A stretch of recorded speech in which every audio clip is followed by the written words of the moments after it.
15h30 à Kinshasa, mesdames, messieurs, bonjour et bienvenue dans ce journal. Initialement prévu au large de l'Atlantique à Mwanda, le 11e championnat national du taekwondo se déroulera à Kinshasa dès demain. Tout est fin prêt avec la présence dans la capitale des taekwondoïnes et officiels venus des provinces. Travaux préparatoires des experts terminés. Les assises de la 20e réunion des gouverneurs des banques centrales des pays membres du marché commun de l'Afrique de l'Est et australe ont effectivement débuté. Mettre de l'ordre dans la ruée vers les richesses minières dans l'Est de la République démocratique du Congo, un séminaire de formation sur la lutte contre le terrorisme dans les sites miniers a eu le privilège d'être animé par des experts de haut niveau. Des officiels supérieurs de la police congolaise et des cadres des services des renseignements ont été réunis pour une remise à niveau dans la lutte contre le terrorisme dans les sites miniers. Une rencontre organisée par le Comité national de désarmement et de la sécurité internationale. On espère que l'exploitation minière se déroulera désormais dans des normes requises. Ils tiennent mordicus à lutter contre le terrorisme qui sévit dans des sites miniers dans l'est de la RDC par des groupes militaires incontrôlés. Le Comité national du désarmement et de la sécurité internationale ainsi que celui de lutte contre le terrorisme en partenariat avec l'Institut sud-africain d'études et de sécurité ont organisé un atelier de renforcement des capacités en faveur des officiers supérieurs de la police congolaise et des experts des agences de sécurité. Ce, pour mettre un terme à ce fléau et au pillage de ressources minières du Congo. L'action efficace pour combattre le terrorisme devra s'organiser autour de 3 éléments essentiels, à savoir la prévention, la répression ou la poursuite et la coopération. Le thème de notre atelier consiste à lutter contre la radicalisation et le recrutement des terroristes en déterminant les méthodes, la propagande et les outils utilisés par ces derniers. Au cours de cette formation qui se clôture les jeudis 28 novembre, des nouvelles techniques et méthodes de travail devront être dispensées à 6 agents de sécurité afin de mieux exécuter leur travail d'investigation. Pour le mois d'octobre 2014, un nouveau rapport sur les violations des droits de l'homme vient d'être publié par le Bureau conjoint des Nations Unies aux droits de l'homme, document commenté hier par la MONUSCO, déterminé par ailleurs à mettre fin aux exactions rebelles ougandais de l'ADF NALU. Les débats se poursuivent au lendemain du rapport de Human Rights Watch en RDC. Le Bureau conjoint des Nations Unies aux droits de l'homme a publié un nouveau rapport sur les violations des droits de l'homme pour le mois d'octobre 2014. Il y ressort que la tendance est plutôt à la hausse comparé au mois de septembre, avec plus de 50% des cas répertoriés dans tout le pays. Un rapport selon les BCUNDH qui ne cherche en aucun cas à décrédibiliser les gouvernements congolais, même si la majorité des violations est l'œuvre des FARDC. Notre activité de collecte d'informations est la base qui nous permet de déceler ce qui ne va pas. Notre activité de reporting permet juste de signaler aux autorités quels sont les problèmes qui existent sur le pays, à travers le pays, et les appeler à prendre des actions pour les corriger. C'est ça le sens de notre... Il ne s'agit pas du tout de dénigrer qui que ce soit, parce que nous sommes là pour les appuyer, pour aller de l'avant, en vue de corriger les manquements que nous avons constatés sur le terrain. Je pense que cela est très très clair. Autre actualité évoquée au cours de cette conférence de presse de la MONUSCO, sa détermination à en finir définitivement avec les actes terroristes des ADF dans les territoires des Béni au Nord Kivu. Nous travaillons ensemble pour mettre un terme à toutes ces exactions, à tous ces crimes que nous avons enregistrés ces derniers temps. Notre temps égal, notre engagement aussi ne souffre d'aucune ambiguïté et je peux vous dire que nous poursuivrons ces efforts-là pour essayer de mieux sécuriser les populations civiles. Pour atteindre ces objectifs, la MONUSCO appelle l'implication de tous. Nous acceptons les critiques, nous les encourageons même, mais nous voulons aussi bien aux médias qu'aux populations civiles que tout seuls nous ne pouvons pas achever ce travail. Nous avons besoin particulièrement des populations civiles, du contenu à nous apporter notre soutien. Et en ce sens, nous réitérons nos appels pour que, ensemble, nous puissions apporter un peu plus de sécurité à ces populations, parce que la sécurité, figurez-vous, c'est l'affaire de tous. Par ailleurs, l'heure est au bilan et aux perspectives d'avenir.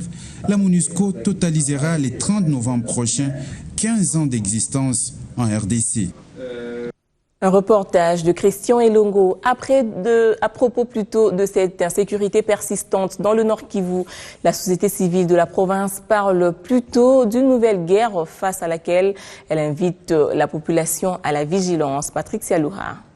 Thomas Dakan Mouiti, son président, a fait cette déclaration à la presse au sortir de sa rencontre ce mercredi matin avec l'autorité provinciale, Julien Paluku Kahungia, au gouvernorat des provinces. La première chose à retenir, c'est qu'il y a une guerre qui est déjà en cours d'exécution. Lorsque dans un petit coin, il y a massacre de plus de 80 personnes, même les bombes qui ont été larguées par le M23 n'ont pas fait un bilan journalier de ce genre. C'est que cette guerre-là est le plus meurtrière que toutes les guerres que nous avons traversées. C'est là, suite à une infiltration que nous avons toujours dénoncée. Nous l'avons toujours dit. Au niveau des services de la police, il y a des infiltrés. Au niveau de l'ANER, il y a des infiltrés. Au niveau de l'armée, il y a des infiltrés.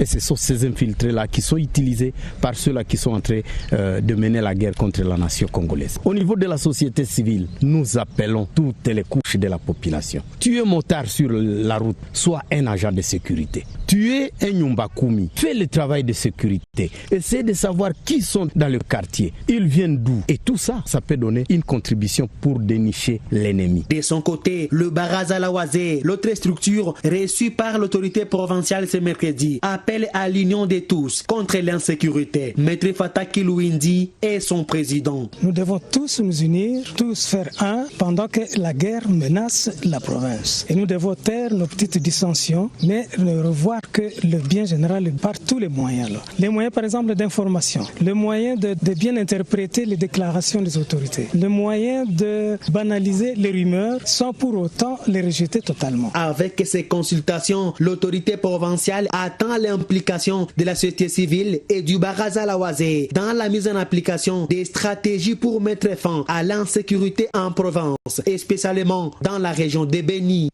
Tripartite RDC-HCR Angola sur la poursuite du rapatriement des réfugiés angolais vivant au Congo-Kinshasa. La 8e réunion s'est achevée hier sur des pertinentes recommandations, au nombre desquelles la réintégration locale de ceux qui ne seraient pas prêts à regagner leur pays. Cédric Ebondo. Cette rencontre de 3 jours avait pour but d'évaluer les résultats de l'opération des rapatriements volontaires et d'intégration locale des anciens réfugiés angolais vivant en République démocratique du Congo. Et c'est là partant de la 7e réunion tripartite tenue à Luanda en juillet dernier. Une mission qui s'y concrétise. C'est après des fructueux échanges que les parties prenantes à cette 8e réunion ont formulé plusieurs recommandations, notamment renforcer la sensibilisation des anciens réfugiés angolais pour le rapatriement volontaire et l'intégration locale dans toutes les provinces concernées et particulièrement dans les localités rurales. Faciliter l'obtention du visa des conjoints congolais pour garantir le respect du principe de l'unité familiale durant l'opération de rapatriement. Réaliser le rapatriement de 289 anciens réfugiés angolais candidats au retour vivant à Kaemba, au Bandundu, avec comme destination finale la province de Lunda Norte en Angola. Prenant la parole, les représentants régionaux du Haut-Commissariat des Nations Unies pour les réfugiés n'a pas manqué de louer les efforts consentis par les deux pays pour le rapatriement dans l'ordre des réfugiés angolais, tout en démontrant la nécessité de la mise en place d'un cadre légal. De remercier tous les participants pour les efforts fournis durant ces 2 derniers jours des travaux. Il est fondamental que d'ici la fin des opérations du rapatriement local, nous puissions laisser à ces populations un cadre légal et de procédures effectives pour que leurs droits puissent être respectés et consolidés, ainsi bien qu'en Angola que dans leur pays de séjour. Richard Mouyej a pour sa part martelé sur les résolutions prises. J'en appelle à la responsabilité des uns et des autres pour que les engagements que nous venons de prendre soient respectés en tenant compte des contraintes rencontrées des défis à relever et du faible taux de réalisation par rapport aux objectifs assignés. Pour sa part, le gouvernement de la République démocratique du Congo renouvelle sa disponibilité et sa détermination à traduire en actes les décisions et toutes les recommandations des présentes assises. C'est donc sous ces climats de convivialité que s'est soldée cette rencontre, à savoir que toutes les parties ont convenu de terminer l'enregistrement des anciens réfugiés angolais vivant dans la province du Katanga d'ici le 31 décembre. Le rendez-vous est donc pris pour l'année prochaine dans la capitale angolaise. À l'échelle encore régionale, la 20e réunion des gouverneurs des banques centrales des pays membres du marché commun de l'Afrique de l'Est et australe a été ouverte effectivement hier par l'adoption de l'ordre du jour préparé par des experts. C'est ce mercredi que s'est ouverte officiellement la 20e réunion du Comité des finances et des affaires monétaires du COMESA. Une session qui intervient au moment où l'organisation atteint des avancées significatives en dépit de la persistance de quelques pesanteurs. Quand on mesure l'étendue du chemin restant à parcourir dans le cadre de l'intégration de nos marchés et du gain en termes d'économie d'échelle que nos pays tireraient, nous ne pouvons nous empêcher de mobiliser nos environnements immédiats pour des actions appropriées en vue d'accélérer le processus d'intégration dont nos populations languissent la matérialisation, à savoir la zone monétaire. L'occasion pour le président de la 20e réunion d'insister sur l'objectif de la zone de libre-échange et la monnaie unique. L'objectif d'une zone de libre-échange et d'une zone monétaire ne sera atteint que si tous ensemble mettions davantage de temps et de la volonté pour faire du COMESA un espace de libre circulation des personnes, des capitaux, de biens et services en vue d'une croissance inclusive et durable pour l'amélioration du niveau de vie de nos populations. Pour le ministre délégué auprès du Premier ministre chargé des Finances, le COMESA a un défi majeur. Le défi majeur à l'avenir consistera à soutenir une croissance élevée et à la rendre plus inclusive. Cela va nécessiter la poursuite des politiques économiques appropriées et en même temps le renforcement de l'accès aux services essentiels. Il y a espoir que la session de Kinshasa connaisse un franc succès et débouche non seulement sur des avancées en rapport aux questions en cours, mais aussi ouvre d'autres horizons en vue de parfaire la marche vers l'intégration. Au plan de l'éducation nationale, un projet d'aide à mieux écrire et lire destiné aux élèves dénommé Literary Boost en français Impulsion littéraire a été lancé hier par la plateforme World Vision en partenariat avec Save the Children en vue de soutenir le ministère de l'enseignement primaire, secondaire et professionnel. L'amélioration de la qualité de l'enseignement passe pour une préoccupation pour les organisations World Vision et Save the Children. Et c'est ce qui justifie le partenariat conclu entre ces deux structures en collaboration avec le ministère de l'EPSP pour lancer le projet Literacy Boost. Ce projet vise à construire les compétences des enfants pour une lecture indépendante et favoriser l'identification des lettres et la compréhension. C'est pour que les enfants puissent commencer à lire et comprendre ce qu'ils sont en train de faire dans les lectures. Quelque chose d'un peu spécial, c'est pour que les enfants commencent à lire dans leur langue. Cette manière de faire les études pour les enfants, ça marche dans le monde entier. Donc on est certain que ça peut marcher, mais aussi il faut que les enseignants sont dedans, sont bien impliqués. Il faut qu'ils apprennent ça et aussi marcher ensemble. Il faut aussi que les parents soient engagés. On ne peut pas accepter que juste les écoles et les enseignants sont responsables de les études et les lectures pour les enfants. C'est nous les parents aussi. Un projet de mise en place des outils pédagogiques pour l'apprentissage à la base des langues nationales à part entière sera à cet effet exécuté par le ministère de l'EPSP. Quand l'enseignement primaire, secondaire et professionnel, le projet École et langue nationale ELAN se développe pour l'enseignement-apprentissage de la lecture-écriture dans le partenariat bilingue langue congolaise et langue française. Le projet est en cours de mise en œuvre expérimentale pour la langue swahili. Les préparatifs se réalisent pour le démarrage l'année scolaire prochaine concernant les autres langues nationales congolaises. Au terme de ce projet, l'élève congolais devrait être capable de comprendre ce qu'il lit et écrit. Respect du code de la route, cette exigence s'inscrit dans le cadre du partenariat signé hier entre la structure de la campagne d'éveil de conscience patriotique Bissau et l'entreprise Auto-École Style, associée pour l'éducation de tous les usagers de la route à cet effet. Les installations de Biwan ont accueilli des visiteurs ce mercredi. Ces hôtes ont franchi les portes de la chaîne pour sceller leur union avec la campagne d'éveil patriotique Bissau, initiée par l'ambassadeur Jean-Pierre Moutamba. Union scellée et formalisée par la signature de cet accord de partenariat entre les deux parties pour mener à bien cette campagne. Nous sommes touchés et contents du fait que quand nous avons commencé à toucher à la jeunesse, vous êtes apparus pour qu'ensemble nous puissions avancer à l'éducation des enfants par rapport justement à la circulation routière. Comme vous le savez, il y a trop d'accidents. Il y a les gens qui conduisent pas bien, les enfants qui ne savent pas comment on traverse, les feux de circulation, on ne sait pas finalement quand c'est rouge, c'est pour les piétons, c'est pour etc. Donc c'est que votre démarche vers nous dans le cadre de Bissau pour qu'ensemble nous puissions faire cela nous aide vraiment à aller droit au cœur. Patricia Mollet, directrice générale de l'Auto-École Style, tient par ce partenariat avec Bissau à sensibiliser la population sur le civisme routier à Kinshasa. Nous voudrions que les enfants qui sont là actuellement soient éduqués et soient l'avenir de demain dans la circulation, dans toutes les choses que vous prévoyez pour eux. Et franchement, c'est un capital pour demain, un très bon capital. Ce partenariat est donc une preuve éloquente de la diversité des domaines de la vie nationale pour la campagne Bissau, campagne pour relancer les patriotismes dans le chef des Congolais. Poursuite du processus électoral, les membres de la CENI se sont retrouvés hier en plénière pour approfondir le concept genre et élection en présence des représentants de l'ONU Femmes. L'objectif poursuivi est d'impliquer la femme dans tous les niveaux du processus.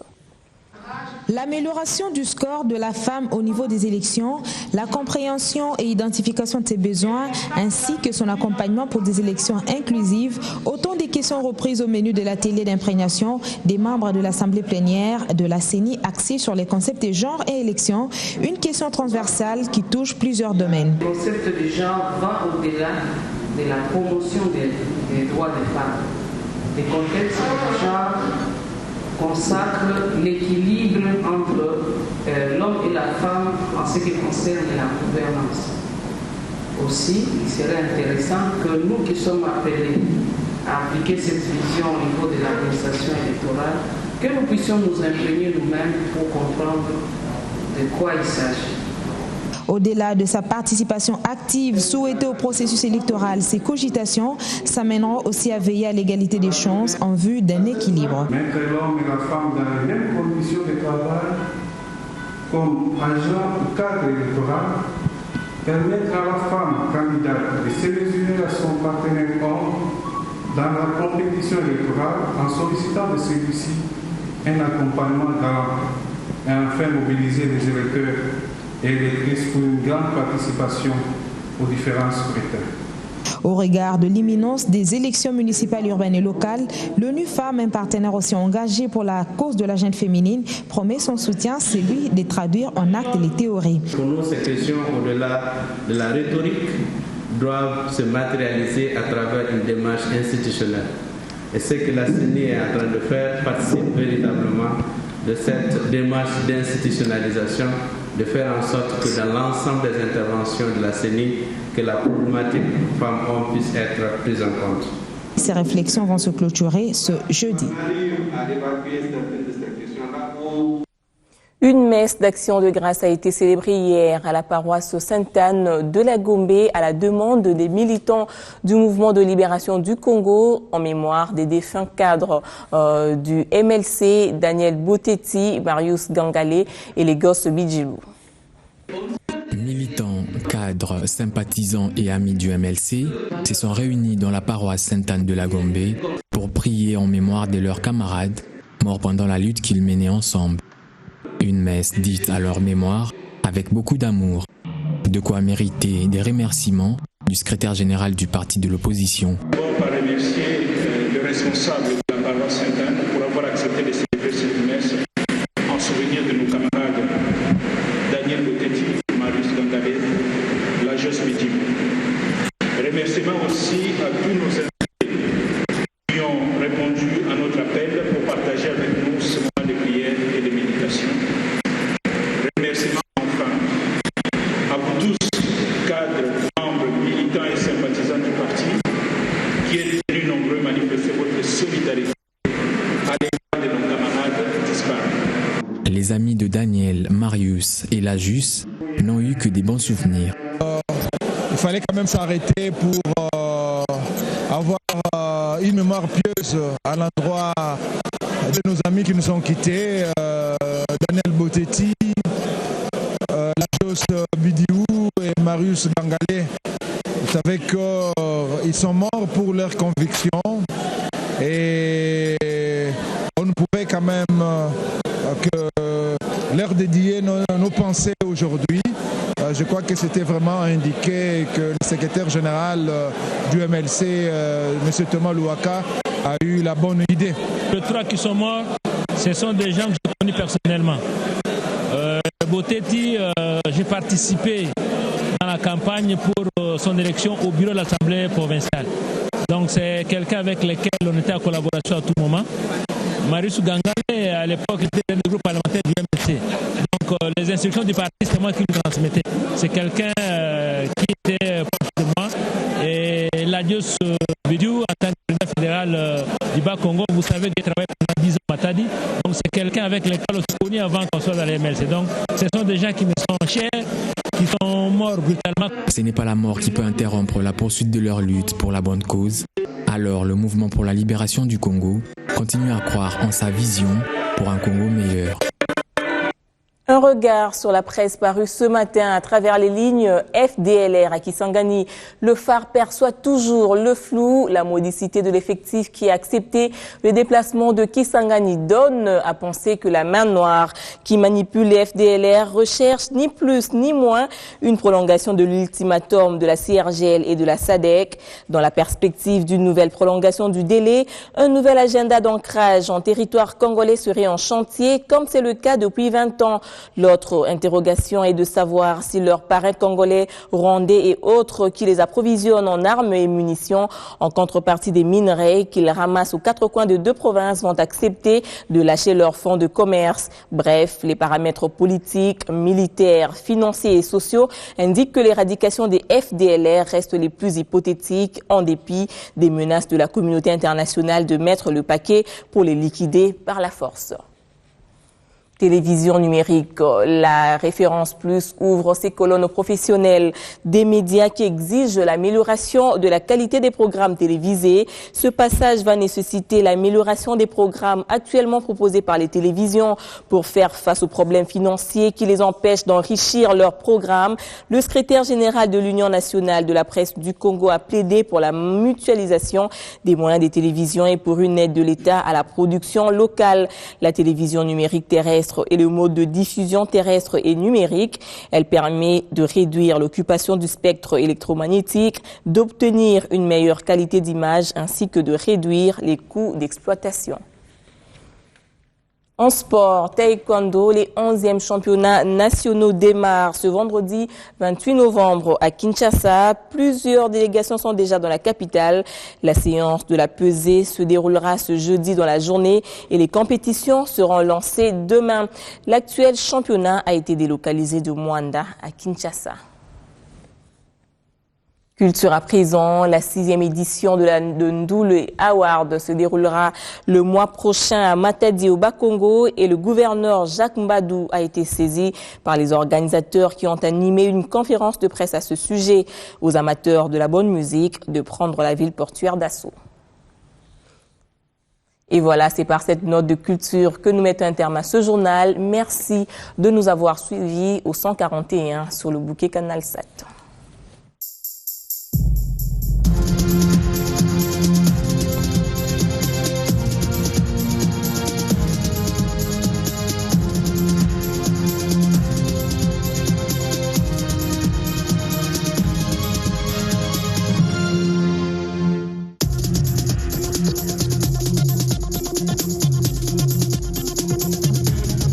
Ce programme vous a été offert par Honda, le pouvoir de rêve.